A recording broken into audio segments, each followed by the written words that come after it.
प्राचीन काल में कांचीपुरी नगरी में एक ब्राह्मण देव स्वामी अपनी पत्नी धनवती के साथ रहते थे। पति पत्नी दोनों ही धर्मात्मा थे। इनके 7 पुत्र और 1 पुत्री थी। जब पुत्री सयानी हुई तो माता पिता को उसके विवाह की चिंता सताने लगी। तब उन्होंने एक विद्वान पंडित को बुलाया और अपनी कन्या की कुंडली दिखाई। कुंडली देखकर विद्वान पंडित ने बताया कि यह कन्या विवाह होते ही विधवा हो जाएगी। यह सुनकर ब्राह्मण दंपत्ति को बहुत दुख हुआ और वो इसका उपाय पूछने लगी।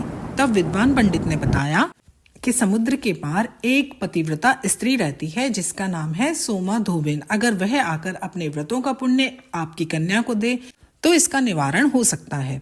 यह सुनकर ब्राह्मण दंपत्ति ने अपने सबसे छोटे पुत्र के साथ अपनी कन्या को रवाना कर दिया।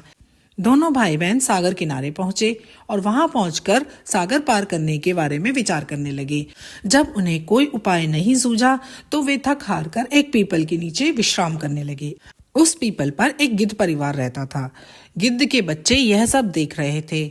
जब शाम को उनकी माता भोजन लेकर उनके पास पहुंची तब उन बच्चों ने नीचे विश्राम कर रहे भाई बहन के बारे में अपनी माँ को सारी बात बताई। यह सुनकर गिद्ध माता को उन भाई बहन पर दया आ गई और वह उनके पास जाकर बोली कि तुम्हें सागर के पार मैं पहुंचा दूंगी।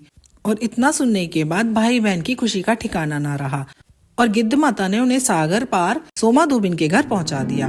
कुंडवती सोमा धोबिन के घर के पास रहने लगी और छिपकर सुबह सूर्योदय से पहले उसके घर का सारा काम कराती।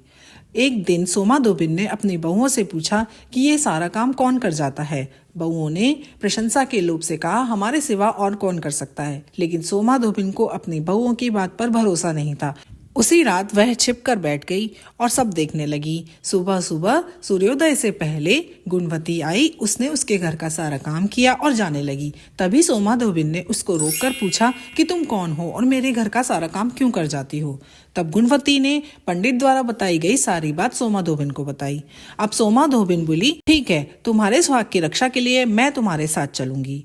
और चलते समय वह अपनी बहुओं से कह गई कि मेरे पीछे से अगर हमारे घर में किसी पुरुष को कुछ हो जाए तो उसके शरीर को संभाल कर रखना। इतना कहकर सोमा धोबिन उसके साथ चली गई। उसके घर पहुंचकर कन्या का विवाह हुआ। विवाह के तुरंत बाद उसके पति की मृत्यु हो गई। तब पतिव्रता सोमा धोबिन ने उसको अपने व्रतों का सारा पुण्य दिया और पुण्य पाते ही उसके पति को जीवन दान मिला।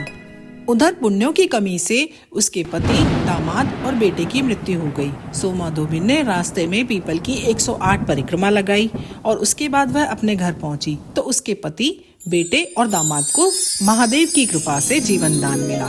बोलिए हर हर महादेव।